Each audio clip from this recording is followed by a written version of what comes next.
نعبد وإياك نستعين اهدنا الصراط المستقيم صراط الذين أنعمت عليهم غير المغضوب عليهم ولا الضالين. Bismillahirrahmanirrahim. Assalamualaikum warahmatullahi wabarakatuh.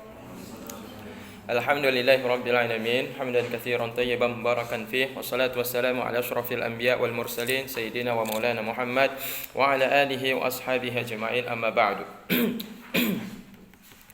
Bismillahirrahmanirrahim. Kita sambung kajian kemarin dalam kitab Tafsir Al-Qusairi halaman 10, masih dalam tentang tafsir surat Al-Fatihah. Wa mal faqru an ardil arsyirati saqana walakinnana ji'na biliqyaka nas'adu.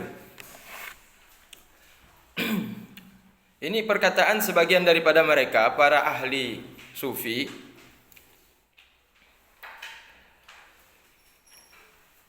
bukan kefakiran dari bumi tentang kehidupan, maksudnya kehidupan di bumi,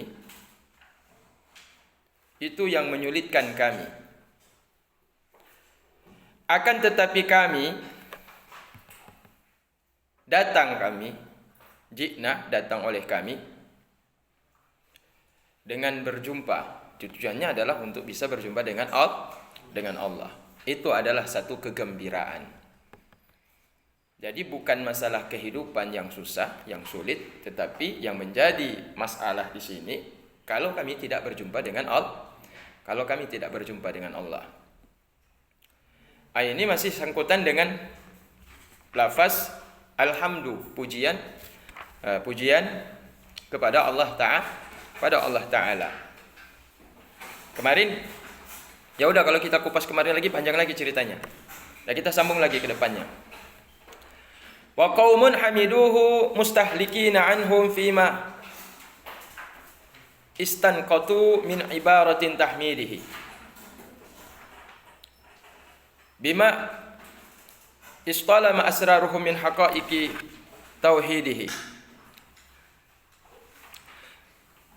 Dan sebagian kaum yang lain memuji Allah Ta'ala oleh mereka akan Allah Ta'ala, hal keadaan mereka menuntut yaitu kehancuran dari mereka pada apa yang mereka tuturkan, fima istangkatu, pada apa semua ibarat yang menuturkan oleh mereka berupa takbir ibarat-ibarat tentang sanjungan pujian kepada Allah Ta'ala. Jadi mereka menuntut hancur ketika memuji Allah Ta'ala. Maksudnya ketika mereka mengucapkan kata-kata itu bak punah litanya anaduh tanya. Jadi memuji kepada Allah Ta'ala tapi tanpa memandang diri. Mereka berusaha untuk ketika memuji Allah Ta'ala itu mereka tidak merasakan pujian itu berasal dari mereka. Jadi hilang wujud diri. Hilang wujud diri.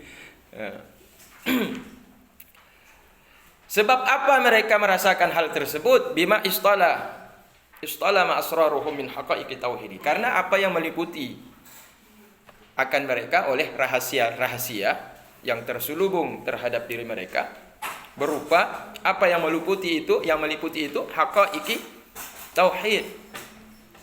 Mereka mendapatkan hakikat daripada inti tauhid. Ya, mereka mendapatkan inti tauhid. Kalau mereka sudah mendapatkan inti tauhid, maka rahasia itu sudah menyelimuti diri mereka. Menyelimuti berarti mereka udah tertutup. Kalau udah tertutup ya berarti mereka tidak terlihat apa-apa. Yang terlihat ketika mereka tuturkan kata-kata memuji Allah, tidak terbayang itu ucapan mereka. Jadi ketika mereka mengucapkan tidak terbayang itu ucapan mereka, berarti apa? Ya cuma Allah. Berarti ketika mereka, berarti bisa jadi mereka yang memuji Allah, yang dipuji Allah.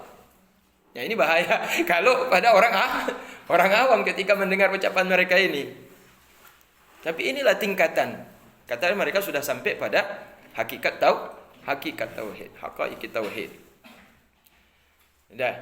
Maka dibilang alhamdulillahi rabbil alamin. Yang memuji Allah, bukan saya. Ya kan? Kalau lahiriah, kalau kita bilang alhamdulillah, yang mengucapkan lafaz alhamdulillah kan Allah. Saya ini cuma sebagai mengulang kembali tikror atas ucapan Allah. Tapi kalau kita oke lah. Tapi ketika orang udah sampai pada makam, udah istalah asrarum min haqaiqit tauhid, kalau mereka udah diselimuti dengan rahasia hakikat ilmu tauhid, maka bukan mereka memberitakan kembali, menghikayatkan kembali ucapan Allah yang mengatakan pujian untuk dirinya. Tapi mereka yang menghikayatkan ucapan Allah yang menceritakan memuji dirinya itu pun, mereka itu pun tidak ada.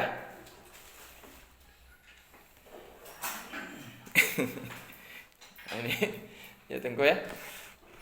Jadi ini tinggi kan, makamnya udah tinggi ini. Fahum bihi minhu ya'birun wa minhu ilaihi yashirun. Yujra alaihim ahkamut tasrif.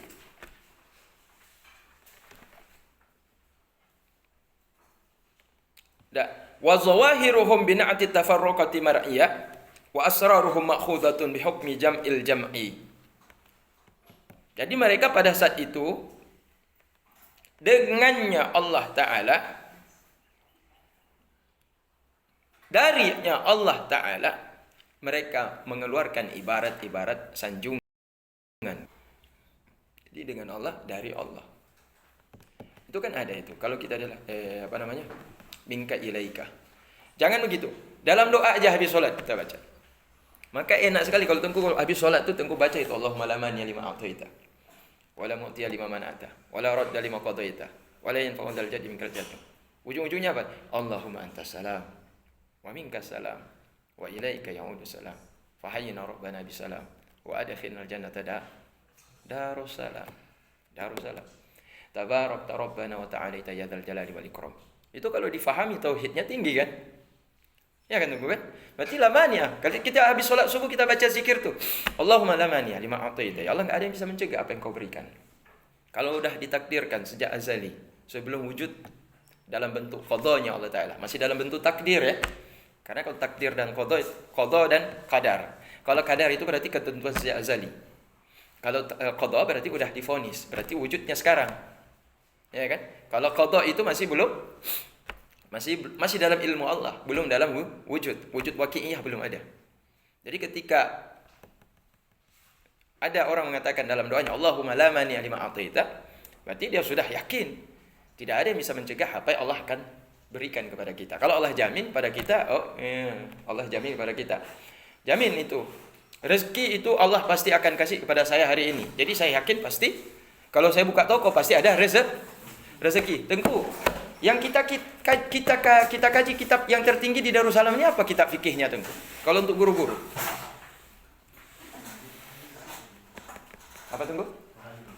Sekarang udah naik level ya? Abu Ngof ngajar apa sekarang? Serius? Wah, ketentuannya bukan mahali kemarin. Hah? Haji. Kau tufa? Hah, tengku haji tufa? Yo. Aku cik. Mana keluar daripada ijma', keluar dari ijma'. Mukhalif lil ijma' tu. Perjanjiannya beliau ngajar tufah sebenarnya tu. Masih kalau bukan kita yang kaji siapa lagi? Mau adik-adik letting kita tunggu dulu. Abang-abangnya masih ada di sini. Ya kan tunggu kan? Kecuali abang-abangnya udah pulang semuanya, udah bikin pesantren masing-masing di kampung. Barulah adik-adik itu mengaji kita tufah. Nah, siapa lagi yang mengajar? Siapa lagi yang mengaji? Abu Ngoh lebih tua dari saya. Tua dia jauh memang. Dan kalau kalian pun yang paling tinggi kelasnya. Mestinya kalian yang sama-sama kupas itu. Itu sayang tuh Imam Ibnu Hajar Al-Haytami itu yang karang kitab tuh. Ibnu siapa pengarangnya? Kitab tufah. Hah? Siapa? Siapa tunggu? Beliau memang pengarangnya. Oh iya, saya pikir salah saya. Kan sayang kitabnya udah dikarang terat tapi cuma dijadikan hiasan di rak buku, habis itu kita tengok udah berdebu. Berdosa Tengku. Tengku beli kitab enggak baca kitab. Kan Tengku beli kitab tapi Tengku cuma taruh di pajang kitab. Dan pas waktu Tengku udah tua baru Tengku lihat udah dimakan sama air rayap. Cuma pajangan Tengku. Apakah anak tengku baca? Kasih memadai yang mahali. Memang mahali itu ibaratnya luar biasa, ibaratnya sulit. Ibaratnya yang dibuat oleh matan minhajnya itu sulit. Makanya perlu syarahan dan banyak yang mensyarah kitab itu sehingga mudah kita memahami karena banyak syarahan kan. Kemudian ada kitab misalkan kitab apa namanya? Syarah Al-Khatib, Bujairimi. Kemudian kitab apa lagi yang mensyarah kitab Matan Minhaj, Matan Mahali, Imam Nawawi punya. Banyak kitab yang menjelaskan tentang Matan Minhaj tersebut. Jadi sudah bisa kita komparatif, kita bisa padukan syarahan daripada kitab-kitab yang lain, bisa kita memahami kitab Matan Minhaj tadi. Nah, di samping itu untuk membaca kitab Tuhfah sebenarnya bukan lebih susah, lebih mudah. Karena kenapa? Kitab itu berjilid-jilid dia.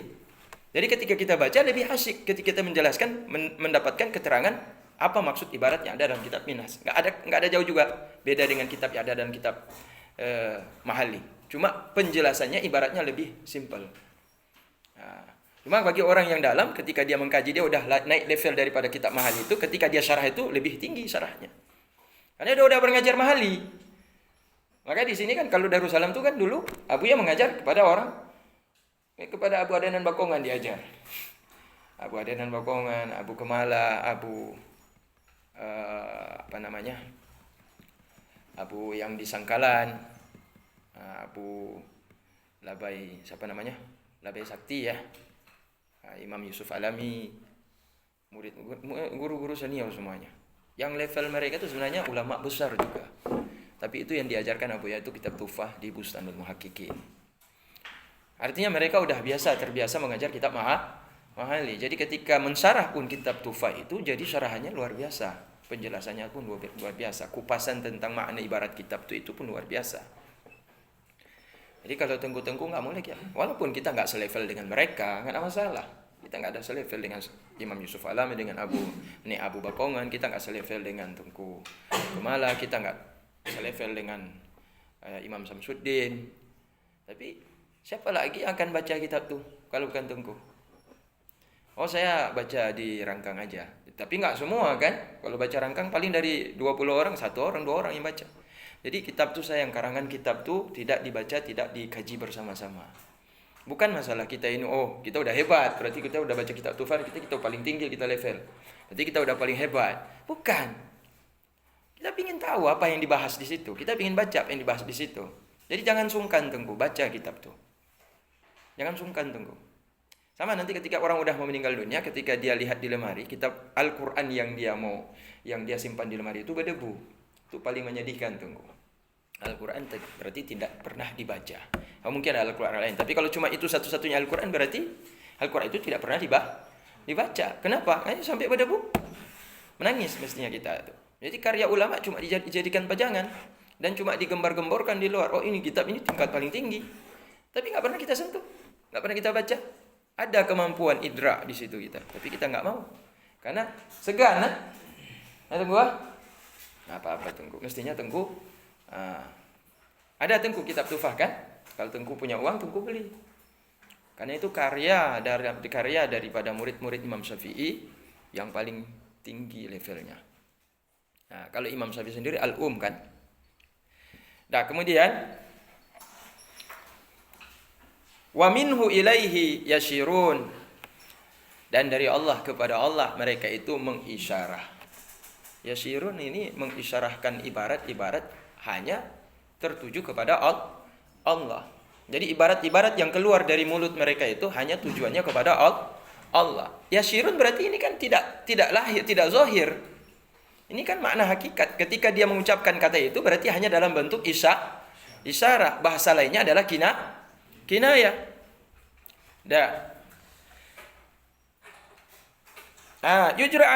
Yajri alaihi ahkamu tasrif. Di situ yujra. Kalau saya lebih cocok yajri alaihi. Yajri alaihi ahkamu tasrif. Itu bina lazim. Jara. Berlaku ke atas diri mereka oleh hukum-hukum perpalingan. Apa ini? Hukum perpalingan maknanya apa nih Tengku? Dalam kitab Matan Bina motonya apa? Wa tasrifur riyahi ayatun liqaumi ya'qilun. Kan dari awal itu sebenarnya levelnya ahli tasawuf tuh. Yang pengarang kitab Matan Bina tuh sebenarnya ahli tasawuf. Ibarat yang dipakai itu sama seperti ini. Yajri alaih ahkamu tasrif. Berlaku ke atas mereka para ahli sufi hukum tasrif. Cuma kalau di sana Matan Bina di situ yang dibahas tentang wazan dan mauzun serta bina. Fa'ala yaf'ulu, fa'ala yaf'alu, fa'ala yaf'ilu, fa'ila yaf'alu. Ya kan? Tapi kalau di sini berlaku ke atas mereka oleh hukum tasrif, artinya ya sudah, itu takwil semua, ibarat katanya itu udah takwil artinya itu. Bagi orang awam itu wajib takwil. Bagi orang awam itu wajib takwil. Atau yang tidak sampai pada makam mereka itu wajib takwil. Kalau dia tidak takwil udah tasbih di situ.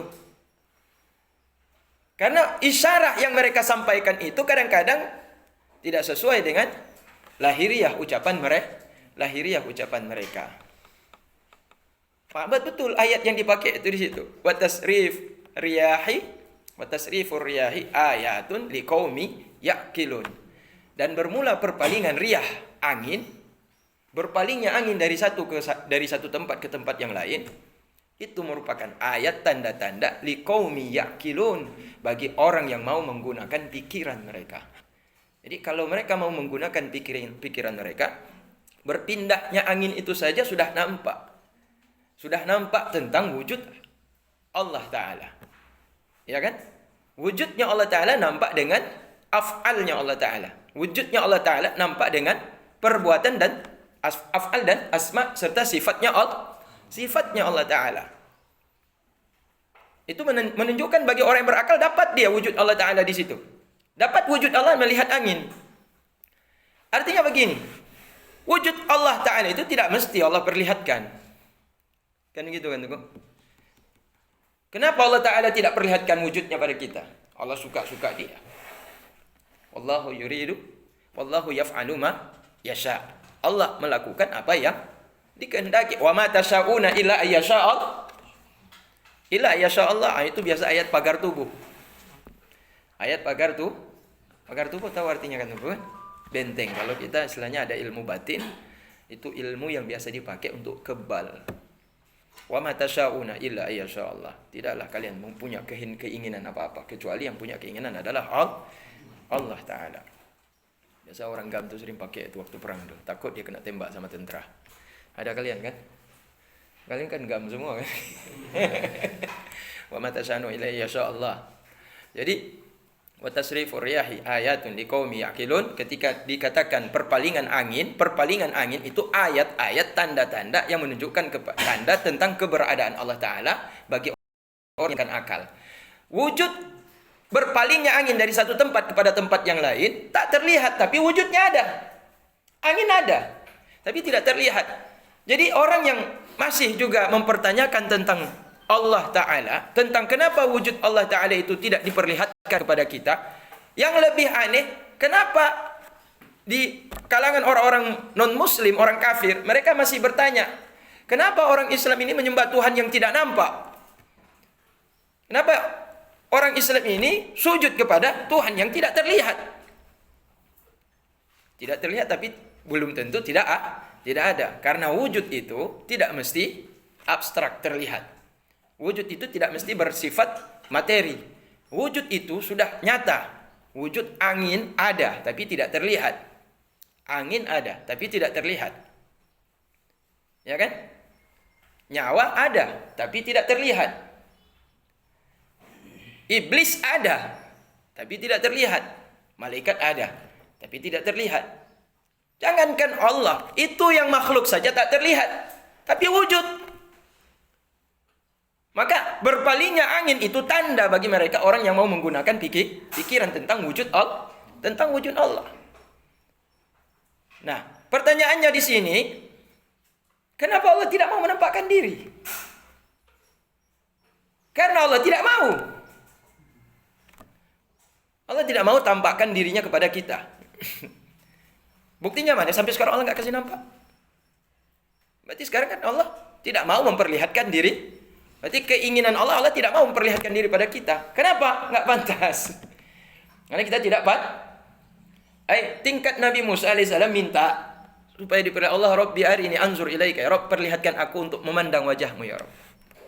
Qala lan tarani, dia bilang kamu enggak akan bisa lihat aku ya Musa. Lan tarani, unzur ilal jabal, lihat sebab itu gunung di samping kamu itu.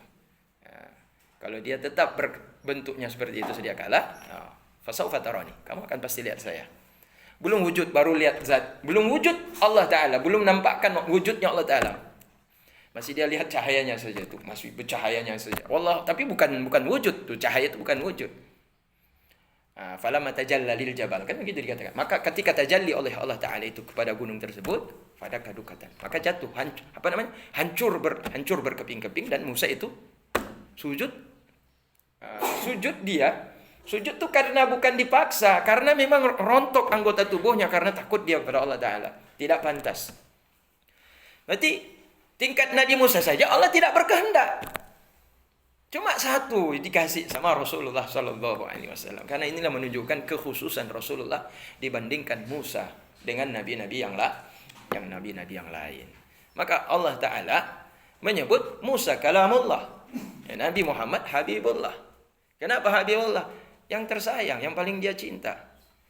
Bukan untuk membeda-bedakan, la nufarriqu, memang antara baina ahadi min rusuli, kita tidak bedakan gitu. Tapi Allah Ta'ala telah menunjukkan kecintaan kepada Rasulullah melebihi cintanya kepada nabi-nabi yang lain. Dalam hadis yang lain, dalam hadis yang lain dikatakan apa tuh? Laulaka ma khalaqtul alam. Kalau enggak ada engkau ya Muhammad, aku enggak ciptakan alam ini. Bukan berarti kalau Muhammad ini tidak ada, Allah Ta'ala tidak ada ciptakan. Kenyataan sudah ada. Ini bahasa bagi Allah Ta'ala menunjukkan bahwa tidak berarti yang lain nih kalau nggak ada Muhammad. Kita ini nggak ada guna kalau nggak ada Muhammad. Kita ini nggak diinginkan Allah Ta'ala kalau nggak ada Muhammad. Berarti wujud Muhammad membekas kepada kita. Artinya wujud Muhammad itu menyebabkan kita juga mewujud di alam ini. Jadi itu tinggi derajat Nabi Muhammad SAW. Sehingga Nabi Muhammad diberikan izin untuk melihat Allah. Jadi itu pun tempatnya tempat spesial. Enggak di bumi, enggak di antara langit dan bumi, tidak pun di langit, tapi pada makam yang tertinggi di atas. Itulah Sidratul Muntaha. Udah muntaha. Enggak ada lagi. Udah muntaha. Kalau bahasanya nihayah lah. Nihayah itu kan masdar daripada muntaha. Nihayah, muntaha itu maf'ul, isim maf'ul, muntaha. Udah sampai pada makam yang paling, udah habis, gak ada lagi tempat yang paling mulia di situ. Situlah janji sama Allah Ta'ala. Bukan wujudnya Allah Ta'ala di situ, tapi tempatnya itu tempat yang spesial. Rasulullah itu dipanggil ke situ untuk diturunkan perintah Allah, dan Allah ingin menampakkan tajalli Allah kepada Nabi Muhammad. Kita udah bahas kemarin tuh bahwa para sahabat saja itu terjadi dua pendapat tentang Rasulullah melihat Allah. Ada pendapat Aisyah tidak. Kata pendapat Ibnu Abbas melihat. Jadi ulama ikut juga terjadi pecah. Maka karena sahabat pecah, ulama juga pecah. Maka ada yang pegang kepada tidak ada. Ada yang mengatakan ada. Seperti Ibnu Abbas mengatakan Nabi melihat Allah Ta'ala di situ. Tapi bagaimana? Wallahu a'lam. Bidunil kaif, bidunil jihad, bidunil makan. Enggak tahu bentuknya bagaimana? Enggak tahu di mana? Enggak ada tempat. Cuma rasanya ada dan terlihat sama Rasulullah sallallahu alaihi wasallam. Tapi patah lidah untuk mengucapkan kata-kata bagaimana Allah Ta'ala. Tidak ada kaif bagaimana. Mau tamsil apa? Nggak bisa. Jadi Rasulullah satu-satunya makhluk yang diizinkan untuk melihat Allah Ta'ala ketika masih hidup di dunia. Amma adapun di akhirat, maka ittifaq ulama ahlu sunnah wal jamaah bahwa ru'yu zatillahi ta'ala fil jannah waqi. Itu pasti. Wah, melihat zat Allah Ta'ala itu di dalam surga itu pasti terjadi.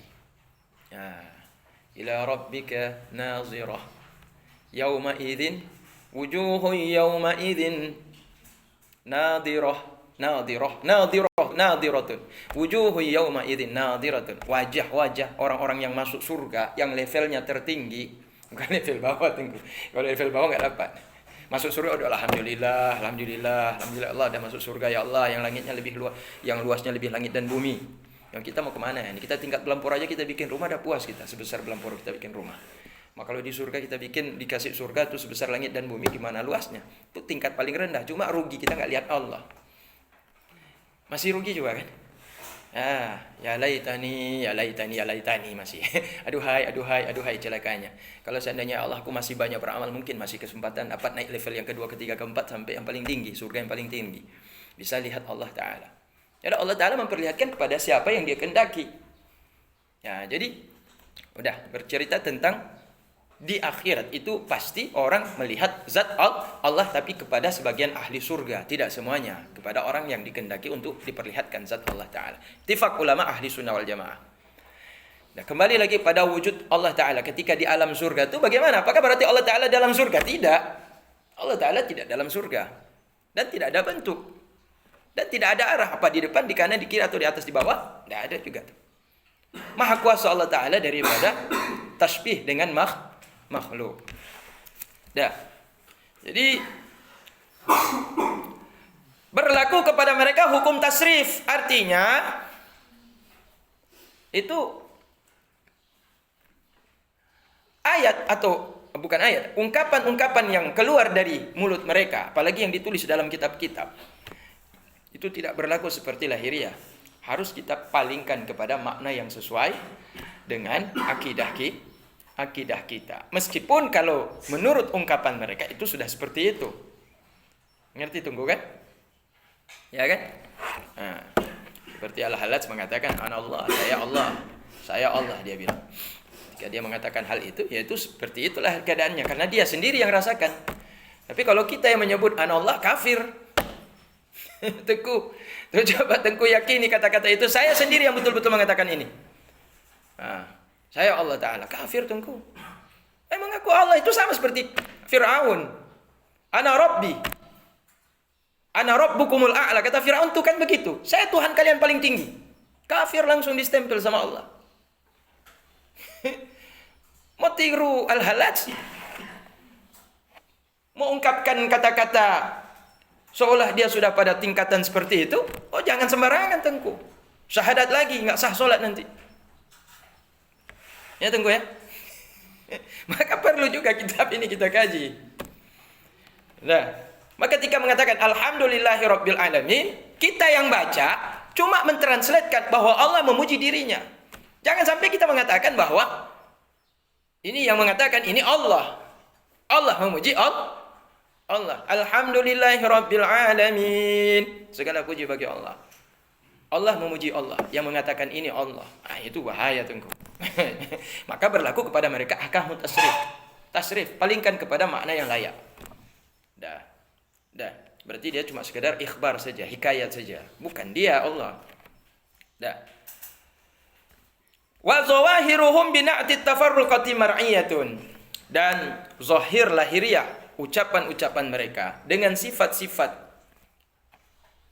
tafarruqah yang berbeda itu terpelihara ataupun dijaga.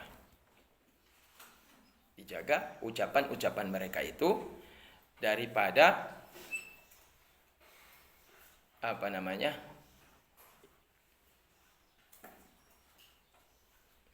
zahir lahiriah, ucapan-ucapan yang mereka ungkapkan itu dengan sifat-sifat yang berbeda,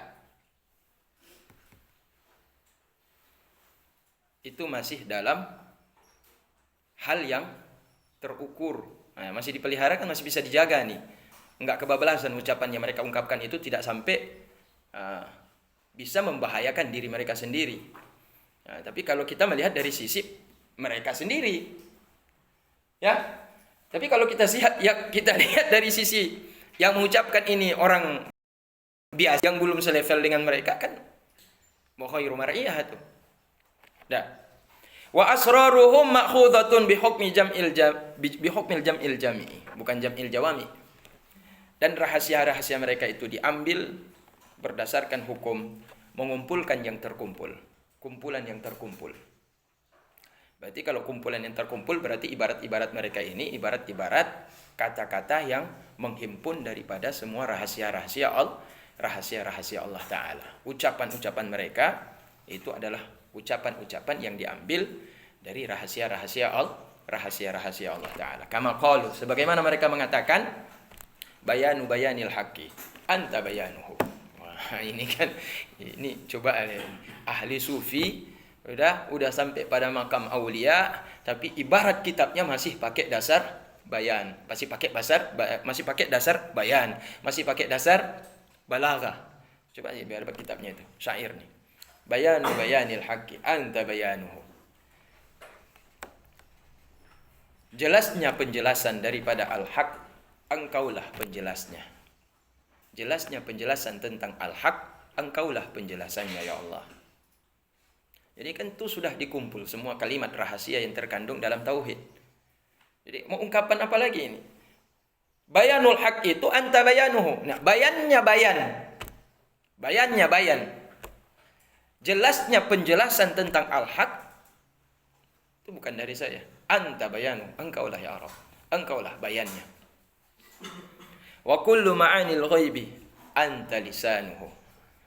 Jadi saking lezatnya dia memahami tauhid kepada Allah, ungkapan yang keluar seperti ini dalam lisannya dan dalam takbir kitabnya.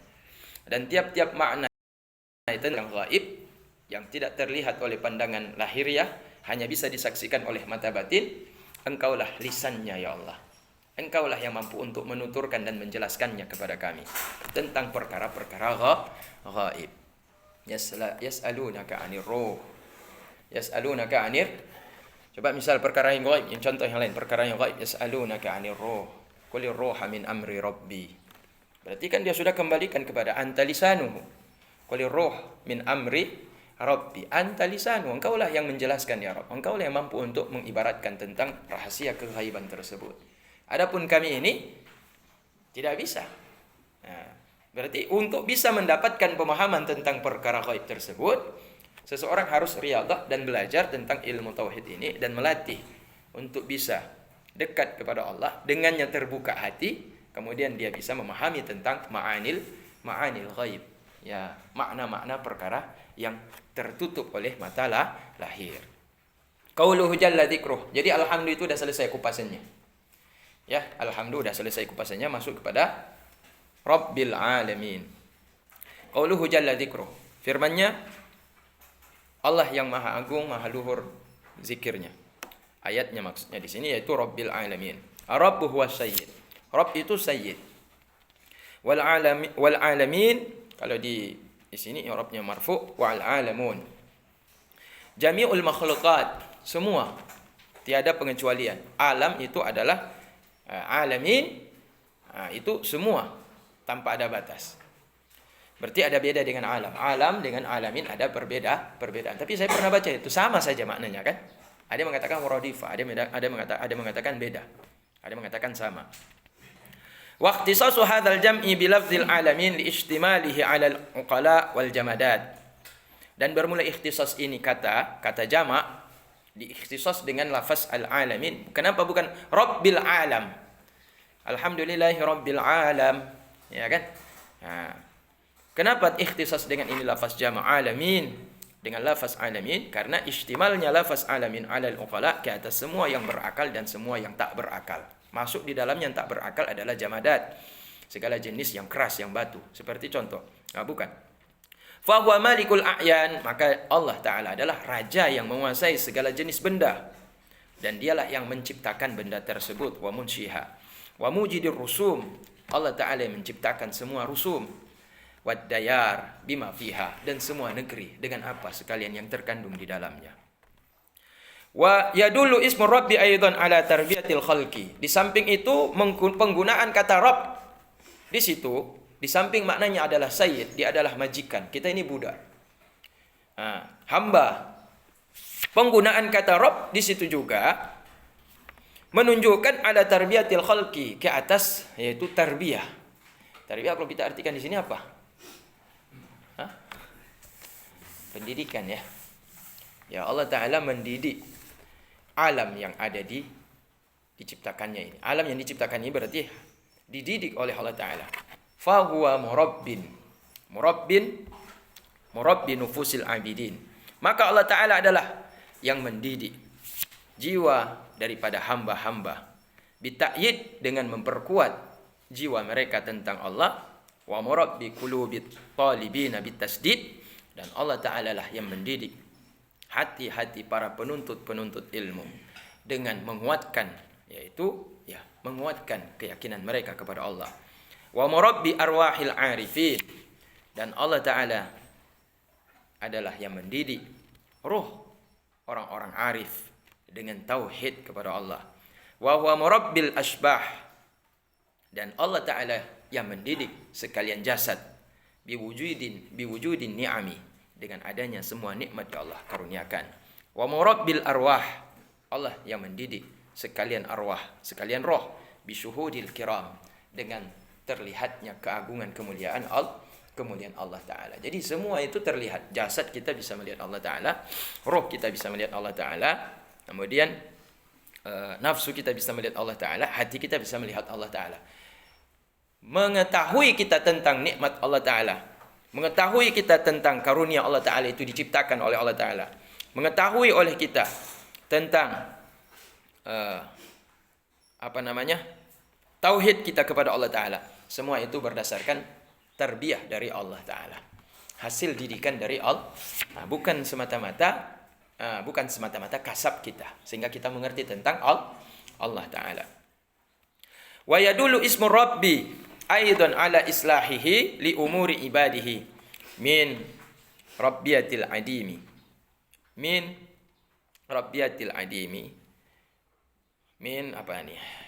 li umuri ibadihi, in rabbiyatil adima.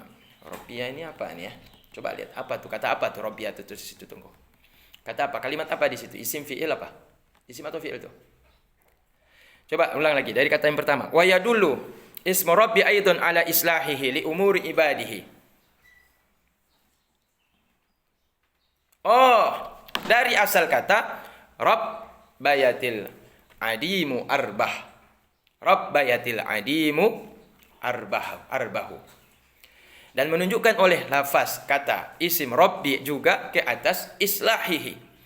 Allah Ta'ala memperbaiki artinya memperbaiki. Allah Ta'ala memperbagus, ya, bagi sekalian umur hamba-hambanya.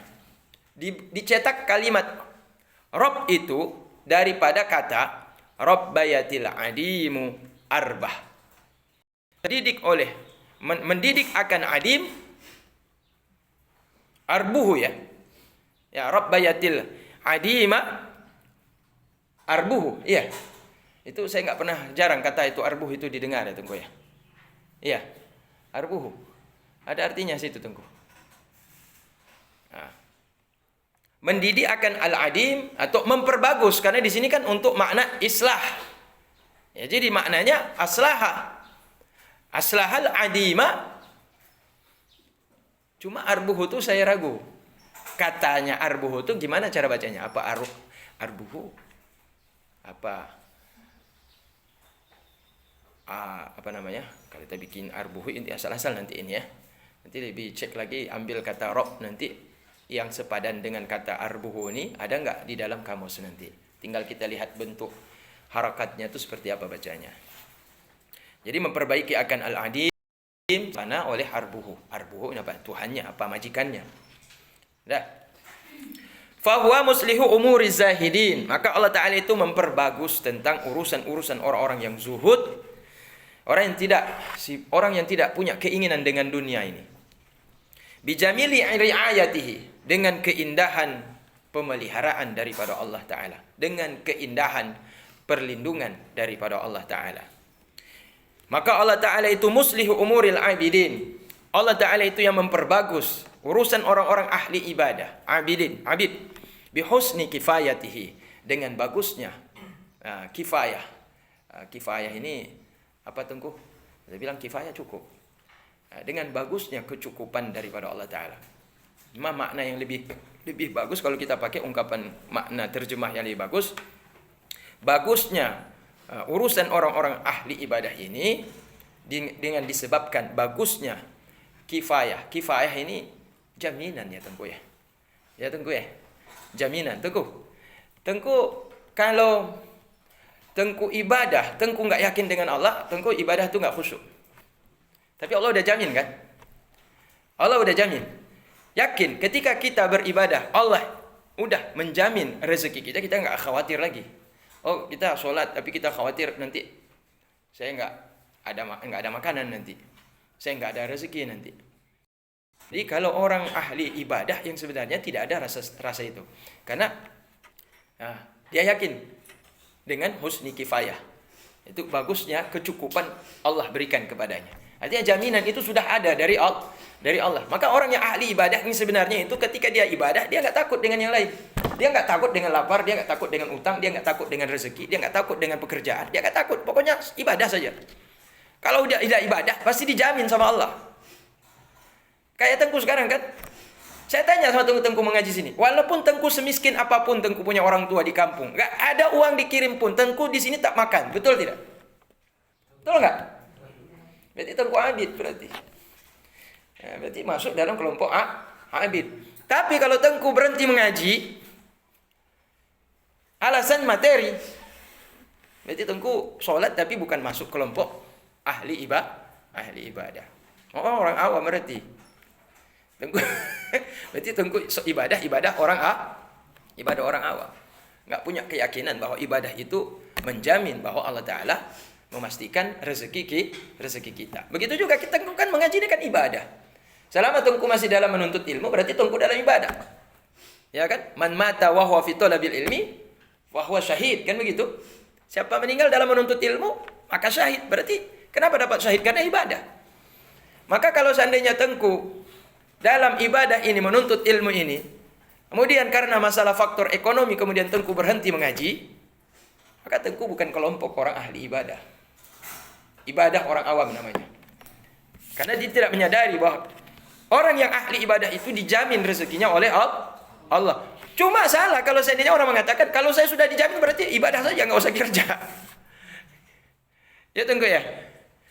Tunggu lihat dulu. Ente kasab apa ente ini tajrid? Lihat dulu kan? Ada dulu kelasnya tuh. Dia harus lihat dulu.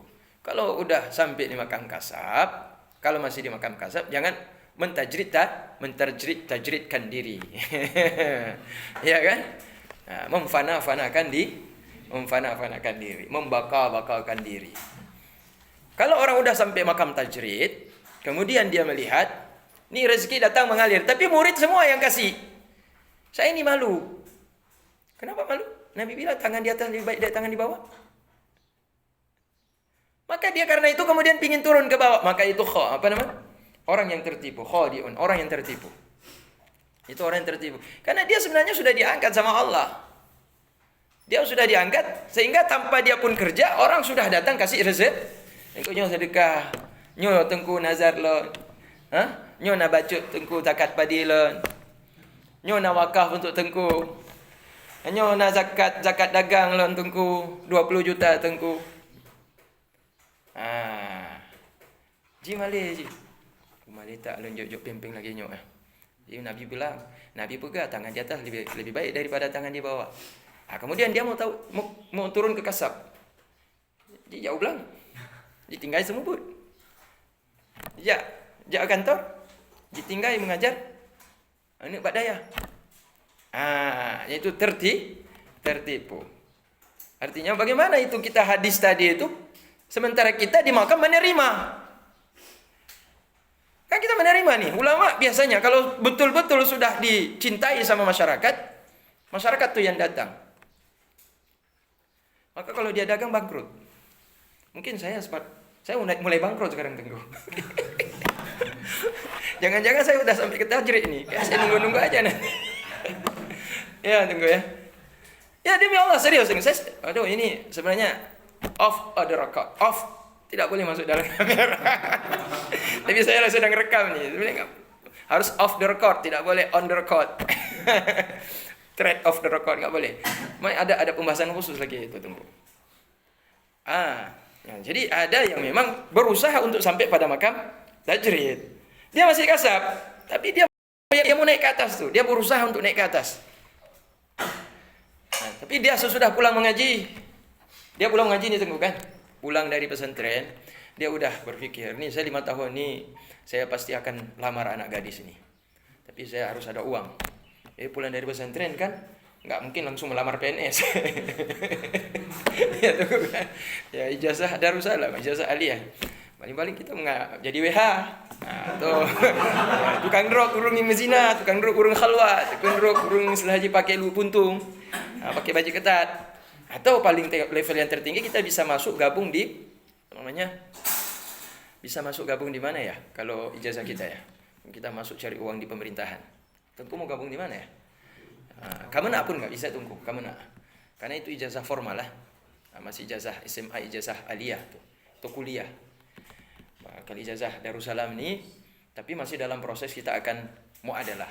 Kalau yang dapat ijazah muadalah sudah dapat ijazah muadalah, Tengku bisa daftar untuk ke pegawai negeri Tengku. Tengku bisa dengan ijazah muadalah Darussalam, sekarang Tengku bisa masuk pegawai pegawai negeri. Tapi masih tingkatan SMA tuh. Susah, masih bersaing dengan yang tingkat S1, S2. Oke, kalau dapat di sini Tengku dapat S1 kan.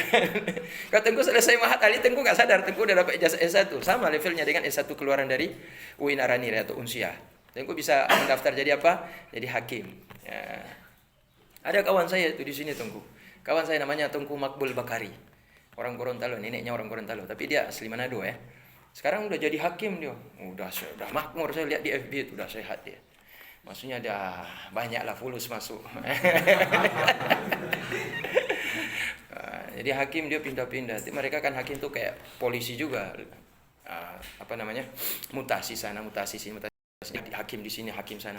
Udah sampai ke Jawa, udah sampai ke mana? Ke Sulawesi, ke Bau-Bau, ke Ambon, ke Maluku, ke Ternate. Sekarang ini entah di mana dia. Udah di wilayah Sulawesi Tengah kalau nggak salah. Pokoknya bagian Sulawesi, kemarin di Jawa. Jadi cuma dia tuh masuk PNS itu karena dia kuliah S1. Habis dari Darussalam dia kuliah S1 di entah di Manado. IAIN Manado kalau nggak salah. Dia ambil S1, dari S1 itu kemudian dia tes pegawai pegawai negeri masuk di dalam jurusan hakim pengadilan agama. Hakim pengadilan agama. Ya udah selesai, dia sudah terangkat jadi PNS, dia sambung lagi kuliah S2. Kalau naik S2 berarti dia dia punya golongan naik. Kalau naik golongan berarti naik gaji. Naik golongan naik gaji. Jadi bukan berarti kita tidak punya jalan untuk masuk ke PNS. Punya jalan Tengku. Punya jalan. Jadi ijazah kita ini bagaimana kalau ijazah muadalah ini? Tengku bisa selesaikan S1-nya di sini. Atau kalau Tengku pingin cari suasana baru, Tengku coba aja masuk UIN Araniri. Tes saja nanti. Kalau Tengku sudah punya ijazah muadalah Tengku kan, ijazah aliyah, masuk aja UIN Araniri bisa Tengku masuk. Saya masuk ke UIN Syarif Hidayatullah Jakarta, Ciputat Jakarta itu. Sempat saya tuh sekitar 6 bulan kuliah di situ tuh. 6 bulan saya di Ciputat Jakarta. Rasanya kayak anak gaul nih, enak. Ya Tengku. Nah, biasanya kalau Tengku udah keluar dari pesantren tuh udah hilang peci kan. Nah, saya peci masih pakai Tengku. Masih istiqomah saya pakai peci. Cuma pakaian saya berubah. Pakai celana jeans, kemudian pakai kemeja gaul, pakai sepatu. Nah, pakai tas ransel. Masuk kampus. Kerjanya apa? Debat-debat dosen. Kerjanya debat-debat dosen. Nah, itu.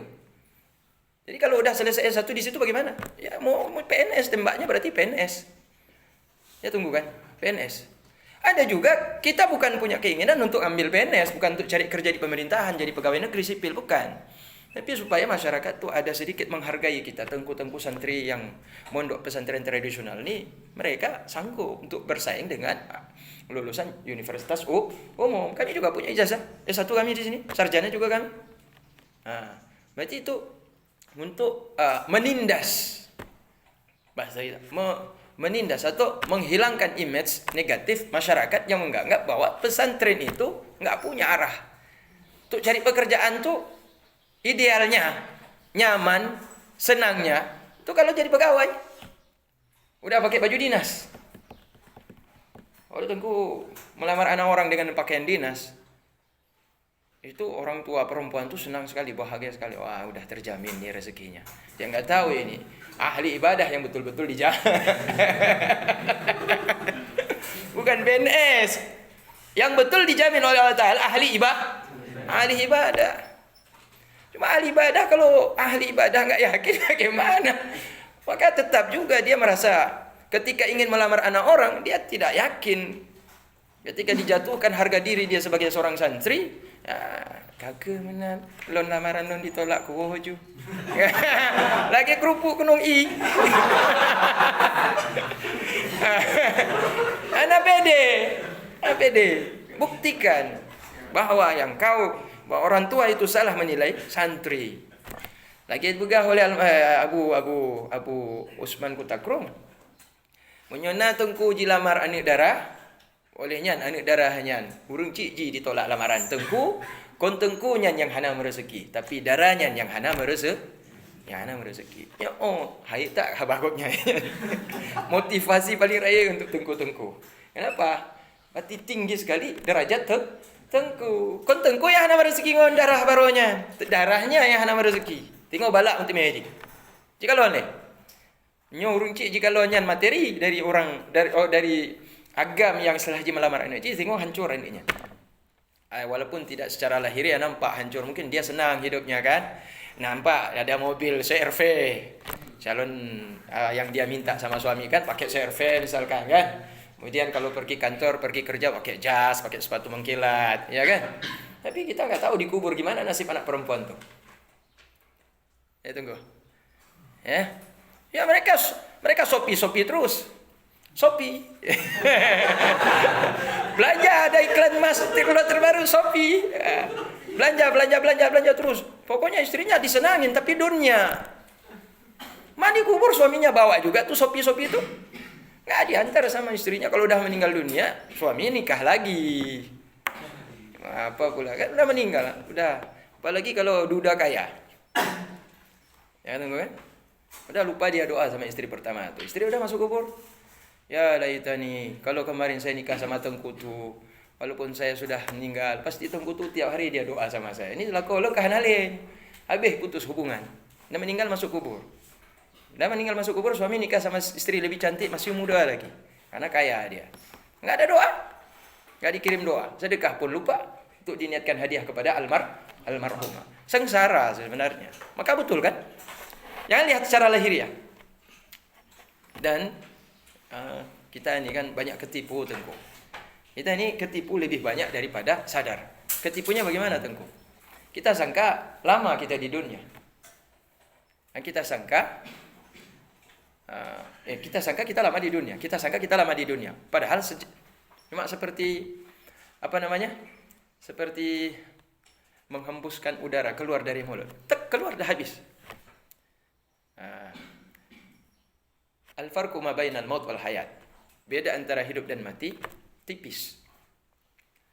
Ketika saya sudah lupa atau Hasan Basri atau siapa ulama itu ditanya, apa pendapatmu tentang hidup? Hidup itu cuma dua jalan, masuk dan keluar. Al-khuruj wa dukhul. Dukhul wal khuruj, masuk keluar. Siapa udah masuk pasti keluar. Yang sudah keluar tidak akan pernah masuk kembali. Cuma dua. Apa pendapatmu sesudah sekian tahun engkau hidup di dunia? Ini ulama ini udah tua. Ditanya sama ulama lain. Apa kesanmu terhadap dunia yang selama ini engkau hidup? Dia jawab, cuma dua. Keluar dan masuk. Ya itu termasuk juga ungkapan-ungkapan seperti ini itu harus ditasrif, dipalingkan maknanya. Butuh penjelasan. Maksudnya masuk apa? Ya setiap orang yang sudah masuk ke bumi wajib keluar. Cuma itu cuma. Nggak ada yang lain. Nggak ada kesan yang berlebihan di dunia ini. Itu simple aja tunggu. Cuma udah masuk pasti keluar. Dan kalau sudah dikeluar nggak bisa masuk ke bumi. Udah keluar dari dunia nggak bisa masuk lagi ke bumi. Dan di situ lebih lama. Di barzakh itu lebih lama. Karena barzakh itu terus dia akan ke akhirat. Nggak akan bisa reply lagi, mundur lagi belakang. Dah. Jadi cerita tadi itu Tengku kan motivasi bagi kita bahwa kita ini punya harga diri. Ilmu yang kita miliki ini punya nilai yang tidak bisa dibandingkan dengan ilmu yang lain. Ilmu kita miliki ini adalah ilmu Rabbani, ilmu yang datang dari Allah. Bukan ilmu yang dianalisa, kemudian dihimpun oleh orang-orang seperti ilmu matematika, ilmu ini, ilmu itu yang umum, bukan. Beda. Nah, jadi tetap Tengku harus punya keyakinan tentang ilmu yang kita timba ini akan membawa masalah untuk kita. Walaupun nanti susah juga Tengku. Nah, susah juga. Sekarang begini Tengku, orang kaya tuh, orang yang menuntut ilmu umum itu pun susah Tengku. Jangan sangka mereka tuh senang. Mereka susah juga. Karena nggak ada orang yang senang di dunia ini Tengku. Orang tuh senang sesaat saja. Tapi habis senang ada kesusah. Habis kesusahan ada senang. Habis senang susah. Habis susah senang. Habis senang susah. Begitulah hidup tuh. Terus sampai dia meninggal dunia. Cuma nanti habis meninggal tuh kita pingin senang terus. Jangan senang susah, senang susah, senang susah. Udah kayak di dunia aja. Apa bedanya dunia dengan akhirat? Kalau susah, susah terus. Kalau senang, senang terus. Jangan lagi ada selingan. Nggak ada iklan di situ. Jangan ada iklan ya Tengku ya. Makanya kalau kita pingin tuh senang terus ya berarti nikmati saja hidup susah di dunia ini. Tapi dengan sabar, dengan taat kepada Allah, dengan sabar, dengan taat kepada Allah Ta'ala. Karena orang yang senang lahiriah pun susah sebenarnya pada hakikatnya. Karena kita tidak lihat, tidak masuk dalam keluarganya, kita tidak bergaul langsung. Nabi pernah gambar satu hari, depan sahabat lagi duduk-duduk. Tiba-tiba Nabi menggambar. Saya tidak pernah dengar kan ada hadis Nabi menggambar. Tapi Nabi bukan gambar boneka, gambar Iron Man, bukan. Power Ranger, bukan. Nabi tiba-tiba menggambar. Nah ini saya gambar sini. Kayak gini ini. Ya, saya lihat dalam kitab ini gambar ini. Nabi menggambar. Berarti ya sahabat, coba tengok nih, saya gambar satu gambar. Segi 4. Ini segi 4. Kemudian garis. Kemudian sahabat tanya, punya Nabi, apa gambarnya Nabi? Segi 4 garis, gelanyong. Apa namanya itu layang-layang tuh, kayak tali, kayak layang-layang segi 4. Nah, karena sahabat bertanya, Nabi jelaskan, ini segi 4 ini hidup manusia. Hidup manusia berada di dalam ini dan tidak akan keluar selama dia masih hidup. Selama dia masih hidup, dia tidak bisa keluar dari kehidupan. Tengku bisa hidup, masih hidup Tengku bisa keluar dari hidup? Nggak bisa. Masih hidup. Kalau udah cabut nyawa baru keluar dari kehidupan kan gitu kan. Terus apa garis-garis ini Nabi? Ini masalah. Semua masalah. Jadi habis satu masalah, ada lagi masalah. Gitu. Dah habis masalah, ada lagi masalah. Selesai masalah ini, bukan gak ada masalah Tengku. Ada lagi masalah. Terus masalah itu ada. Maka Tengku tuh jangan takut. Perempuan di belakang tuh jangan takut menikah. Ya Tengku. Tengkuwati di belakang. Jangan takut menikah. Ada perempuan takut menikah karena takut nanti dipukul sama suami. Ada perempuan takut menikah karena trauma lihat ayah dan ibunya berkelahi aja. Ada perempuan tuh takut menikah, takut cerai, belum menikah udah takut cerai. Belum menikah dia udah takut cerai, Pak jam menikah. Menikah Haju. Tunggu di belakang ya. Jangan takut bercerai itu. Jangan takut berkelahi dengan suami. Jangan takut KDART. Lebih parah lagi kalau takut miskin. Cikon Tengkunya. Gure-gure tanya yang dilikut. Menyo karena dijak tidro agam yang laga. Akhlak ji maksudnya. Kau lagak wajah, menyo lagak wajah. Konyan sebenarnya. Akhlak yang lebih lagak akhlak ji. Kemudian memang ji nak kemauan yang betul-betul. Bak katanya, anak pelin-pelan. Anak pelin-pelan dari kata lihat pokoknya. Jadi pahan jadinya. Begah sayang ulun. Tapi Quran jino hanya lamar-lamar. Nyangkanya kan? Dia menyuka yakin, bukan? Long pasti ngondron. Ana yang lain, ana berpaling loh. Cuma pajak menyopajan home. Nya ada jelas Ci. Mau harus yakin. Pajan tentu. Kira-kira preh leti atu. Nunggu selesai mahat hari ini. Anak trek ditontuk 2 tontuk kan selesai tu kujak baru merumpok mana ya tu. Oh menyuna anjir ku preh. Cuma paji sang darah baronyo kana cadangan Ci. Nyo lewat 2 ton kana cadangan loh. Habis tanya lewat janji kah anak yang lama. Padahal tanya semangat buatnya selesai bagah-bagahnya. Tuk tak lama Ji. Telat 1/2 ton. Janji 2 ton. Kita ajak. Hai. Anak sonyan. Anak lon. Hai kamu janji ngon lon kan? Berjanji 2 ton pegahannya ke 2 ton setengah. Kayaknya perlu silaturahmi tunggu menyona darah yang calon tanya di kampung payah tajak si gogo. Tak pantau oleh keadaan. Makanya inongnya Ci. Anjir tamak Ci mari Ci. Anjir tamak Ci. Kadang-kadang Ci yang cadangan ban serep ini. Di kampung na ban serep. Mbak inongnya kadang-kadang kan tunggu. Kan tanya kamu janji ngonji. Ci kadang-kadang untung naragu tanya Ci. Naragu Ci. Pulung urun Ci, menyurun Ci. Hana yakin tanya. Disuntik-suntiknya. Tungku yang daru salahnya. Pak kontrak tak aji. Kan enam tongan jo ngandron. Nya truk anji no hana truk lo nya hana selesai lo. Kacau jo ta dia nya sigamnya. Ci. Nya lebih haya lah anji. Ya kan tu seumur Ci. Apalagi sering mampir bawa apa? Bawa kue-kue kan. Kemudian mampir pingin datang silaturahmi, kemudian bawa apa namanya? Bawa bakso, bawa soto. Pokoknya ada udang di balik peyek semua tuh. Maka kalau tengku-tengku datang ada pemuda, ada orang laki-laki datang ke rumah tuh, dia bawa buah tangan tuh ada udang tuh. Ada udangnya tuh. Ya, ada maunya tuh. Dah. Jadi tengku-tengku yang di sini tuh harus yakin. Yang di belakang juga jangan takut. Nah gitu. Jadi bisa klop dia. Yang satu yakin, yang satu tidak takut. Terima terus, dah ijab kabul terus. Oh masalah nanti cerai, oh masalah nanti berkelahi dalam rumah tangga. Oh nanti masalah ekonomi. Oh itu apalagi itu bukan tengku namanya, itu bukan orang mengaji itu. Masalah mengaji aja kok. Masalah apa namanya? Masalah ekonomi takut miskin. Nah, kalau berkelahi itu adalah sedikit. Enggak sedikit banyak juga ada. Ya, tengku. Memang tuh susah kalau dihindari tengku. Bertengkar tuh susah tengku. Cuma kita laki-laki itu yang paling pantang jangan main tangan. Itu aja. Jangan main tak. Udah jadi sangsat nanti istri itu. Banyak yang agam bungeh ke inong ditampar inong. Maknya inong kata kali ketampar, habis hancur hati.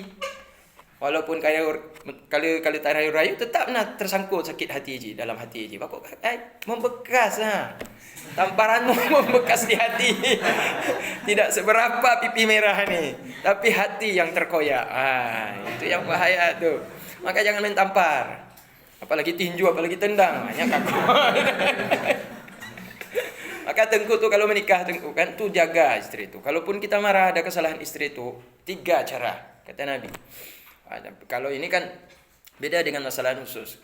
Biasalah pertengkaran itu biasa. Pertengkaran hari-hari itu biasa. Masalah anak menangis lah, masalah nasi yang kurang masak lah, masalah kawan nasi kurang terlalu asin sedikit, udah mengamuk suami. Yang biasa mengamuk suami tengku. Karena yang tukang masak istri. Beda kalau yang masak istri. Suami tukang istri yang masak suami, istri tukang makan, mungkin sekali-sekali istri marah. Jadi kadang-kadang yang rame suami yang marah tuh kalau masalah masakan. Karena istri yang masak. Ketika nggak pas selera, mengamuk dia. Itu untuk menjaga mengkontrol diri itu agak susah di situ. Supaya jangan sampai piring-piring melayang. Ya, kalau piring-piring melayang nanti bahaya pecah nanti. Nah ya tengku ya. Jadi intinya ada tuh pasti seperti itu dalam rumah tangga. Jadi kalau nanti tengku-tengku di belakang itu sudah datang lamaran, tuh lihat aja akhlaknya bagus ya udah. Dia rajin sholat, dah. Enggak macam-macam, enggak neko-neko dia. Enggak suka main ke sana ke sini, main perempuan maksudnya. Ya. Kemudian dia rajin ibadah, akhlaknya bagus, apalagi tengku. Itu terima terus. Jangan ditolak tengku ya, di belakang ya. Tapi seleksi. Kalau ada 5 tengku, seleksi satu yang bagus mana. Ya kan? Kayak datang Abu Bakar, datang Umar, datang Ali, melamar Siti Fatimah. Diseleksi sama Rasulullah. Bukan mentang-mentang yang datang Abu Bakar langsung diterima Abu Bakar, enggak. Mentang-mentang datang Umar langsung diterima Rasulullah, enggak. Ditolak Abu Bakar. Tolak Abu Bakar. Bolehkah? Kamu tongkat regu pulau. Bahasa Rasulullah, bahasa kinayah. Anak menyakiti gok. Aingon kan. Datang lamar Siti Fatimah, Abu Bakar. Mertua datang lamar menantu punya anak. Beda mama kan. Kalau kan Abu Bakar mertua besanan dengan Rasulullah ini karena menikah Rasul dengan sedangkan Fatimah bukan anak Aisyah, kecuali Fatimah anak daripada Wah, nah mungkin mertua menikah dengan anak daripada menantu. Tidak mungkin. Haram hukumnya. Cucu. Menikah dengan cucu. Kibat. Hanjitlah. Cuma nyokon Fatimah bukan cucu daripada putri kandung Abu Bakar, tapi cucu daripada Siti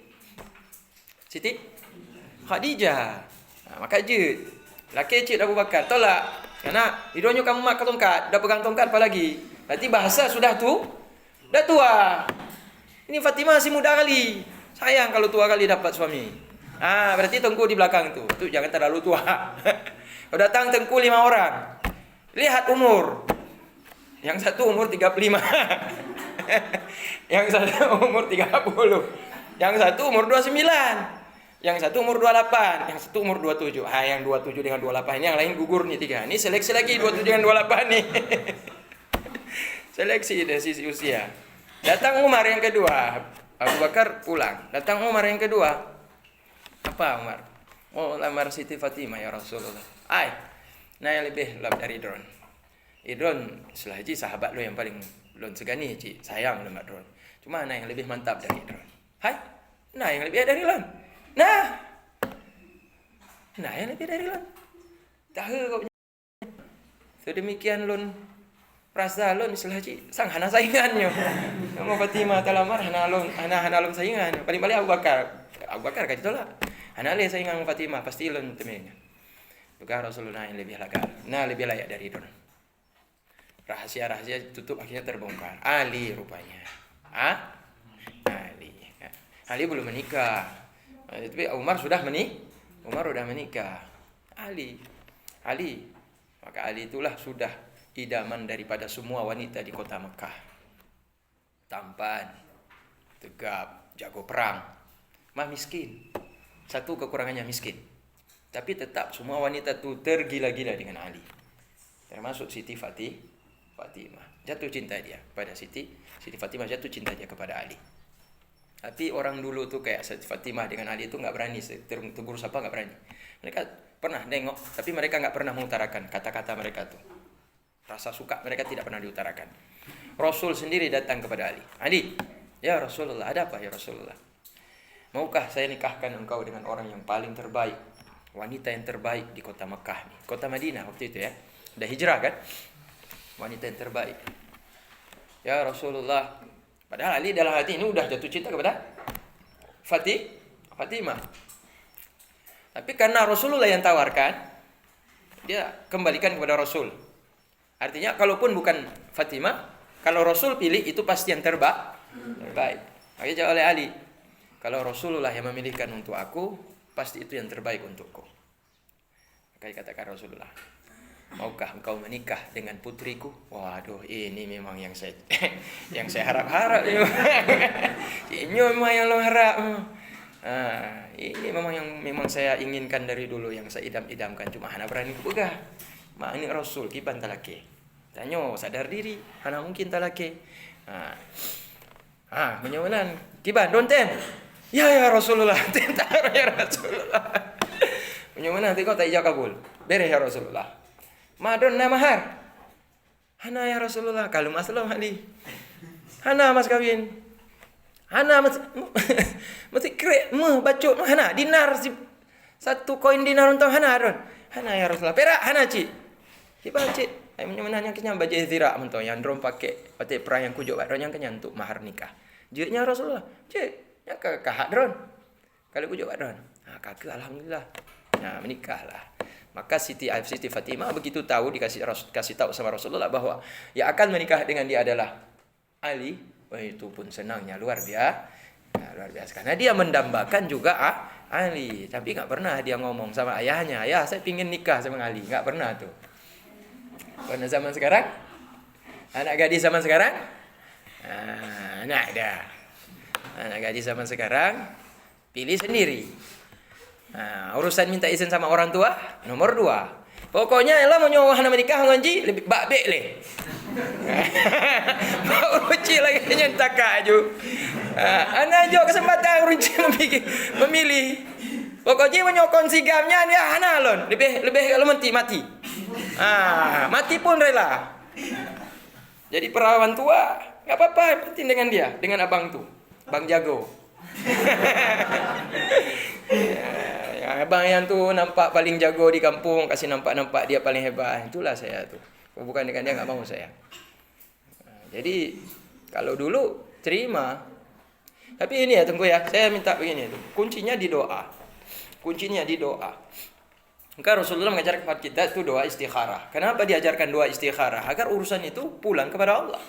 Kalaupun kita punya keinginan, kembalikan kepada keputusan Allah. Keputusan Allah. Tunggu mau. Saya kasih kunci supaya keinginan tengku itu dikabul. Nah ini rahasia juga, ini harus kasih mati juga. Ini saya kasih mati aja ya.